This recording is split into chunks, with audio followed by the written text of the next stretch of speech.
Dahil sa TFP and our experience dun sa fellowship and ambassadorship, lahat ng naturo sa amin tsaka guidance ng TFP ay nakatulong sa amin hindi lang para maging mabuting magkapatid, kung hindi mabuting Pilipino.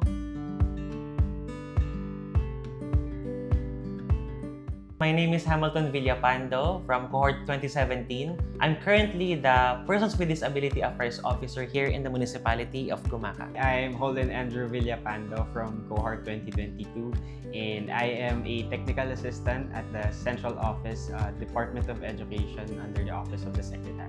Nung dumating si Holden sa family namin, I considered my brother as a gift. Yung role ko as kuya ay naging gift din for me.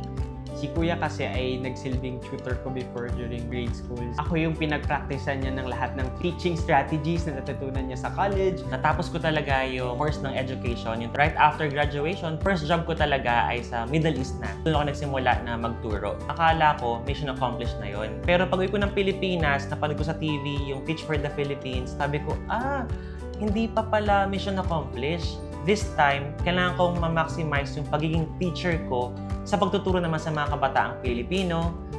During fellowship ni Kuya, I was in college din. Naririnig ko na he was sharing bits of information about TFP, but I was really focused on my career and my profession, tourism management. Thankfully, the opportunity na binigay sa akin ng fellowship, I get to travel, yes, but on an area that I would serve for the next 2 years.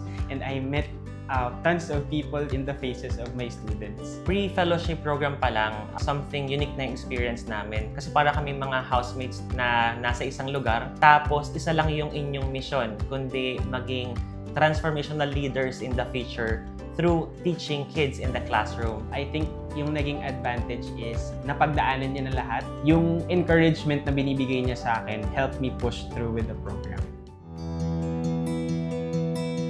TFP helped me navigate and look deep down, ano ba talaga yung purpose ko in life? Ano ba talaga yung gusto ko? And that is public service. Isa sa mga dahilan kung bakit ako nasa LGU ngayon ay dahil doon ko natutunan na yung ating husay dapat pinapasa sa bayan. Dahil sa bit-bit kong baon from TFP experience, napatunayan ko sa tao at mamamayan ng aming bayan na posible pala talaga yung matino at mahusay na lingkod bayan. Isa sa mga natutunan ko sa kanya when it comes to teaching is to go beyond.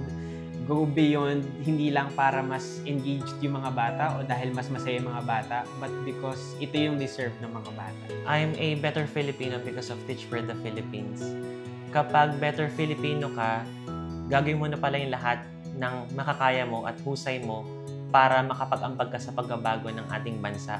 Yung pagtaya sa kabataan, yun yung isang paraan para magkaroon tayo ng totoong pagbabago sa Pilipinas.